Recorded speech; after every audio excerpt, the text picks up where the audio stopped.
Hello बच्चों, ये JEE का एक क्वेश्चन है, 2019 का आया हुआ है, बाइनोमियल थ्योरम का क्वेश्चन है। जो इसका यूजुअल कैलकुलेशन है दैट यू कैन सी कि काफ़ी ज़्यादा कैलकुलेशन है, बट इसको हम ऑफ कोर्स शॉर्टकट से कर सकते हैं। और जो हिंट है वो एक तो हम क्वेश्चन से हिंट ले सकते हैं। जैसे उसने क्या बोला कि S N is equals to 1 plus Q square up till Q raise to power N. तो एस एन एक क्यू का एक्सप्रेशन हो गया, T N is also an expression of Q. ठीक है, फिर उसने आगे एक रिलेशन डिफाइन किया है कि 101c1 101c2 and so on, this is alpha times T raise to power 100। तो इसमें क्या है कि दोनों तरफ क्यू वेरिएबल में दो एक्सप्रेशंस लिखे हुए हैं और फिर इसने अल्फा की वैल्यू के बारे में पूछा कि अल्फा क्या है।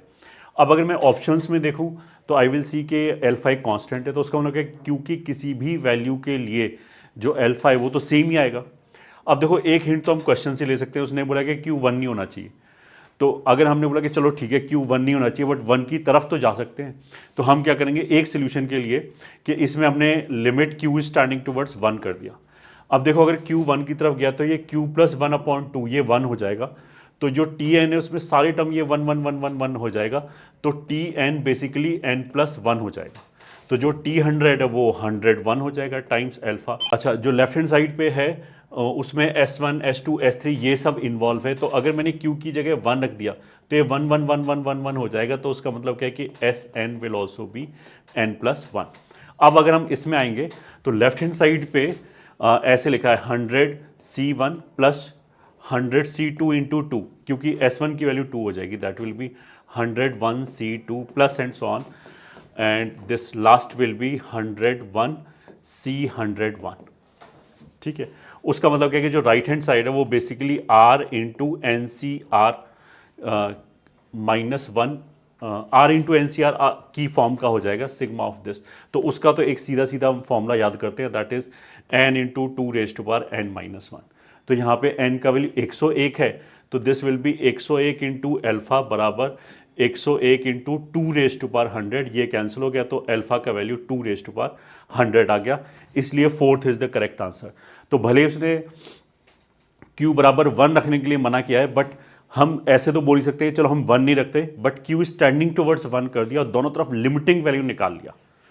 तो बिकॉज यहाँ पे कोई इंडिटरमिनेट फॉर्म बनेगा नहीं, तो q इज इक्वल टू 1 रखो या लिमिटिंग वैल्यू निकालो, दोनों एक ही बात है और लिमिटिंग वैल्यू निकालना इज परफेक्टली वैलिड। एक तो ये हो गया। दूसरा सोल्यूशन इससे भी छोटा है कि ऑल्टरनेटिवली हम क्या कर सकते हैं, इसने केवल q बराबर 1 के लिए मना किया है, बट अगर मैं q बराबर -1 रख दूं तो ये बहुत ही जल्दी सॉल्व हो जाएगा। फिर तो क्या होगा कि ये वाला जो टर्म है वो 0 हो जाएगा, ये 0 हो जाएगा। उसका मतलब क्या है कि टी एन की वैल्यू बेसिकली 1 आ जाएगी, एन की किसी भी वैल्यू के लिए टी की वैल्यू 1 आ जाएगी। तो जो ये वाला टाइप है वो अल्फा इंटू 1 हो जाएगा, is equals to right hand side पे क्या होगा, एस का वैल्यू ऐसे है 1 प्लस क्यू स्क्वायर। तो S1 में क्या होगा, 1 प्लस क्यू होगा। Q की वैल्यू अगर मैंने -1 रखी तो वो 0 हो जाएगा। S2 में क्या होगा, क्यू स्क्वायर इवन पावर वाला टर्म आ जाएगा तो उसका वैल्यू 1 हो जाएगा। तो S1 S2 S3 में क्या होगा कि ऑल्टरनेटिवली वैल्यू 0 1 0 1 0 1 ऐसे आता रहेगा।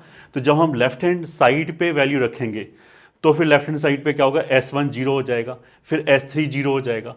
तो ऐसे करके लेफ्ट हैंड साइड पे केवल ये बचेगा 101c1 plus 101c3 plus 101c5 and so on, last में 101c101 ऐसे बचेगा। तो ये तो ऑल्टरनेट बाइनोमियल कोफिशिएंट है जिसका फॉर्मूला होता है 2 रेज टू पावर n-1।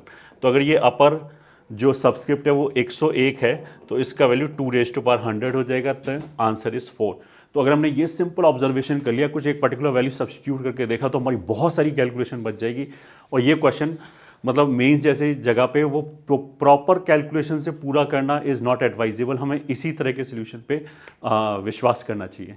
अगर आपके पास और भी कोई बेस्ट सोल्यूशन है, बेटर सोल्यूशन है, तो discuss that in comment section. All the very best.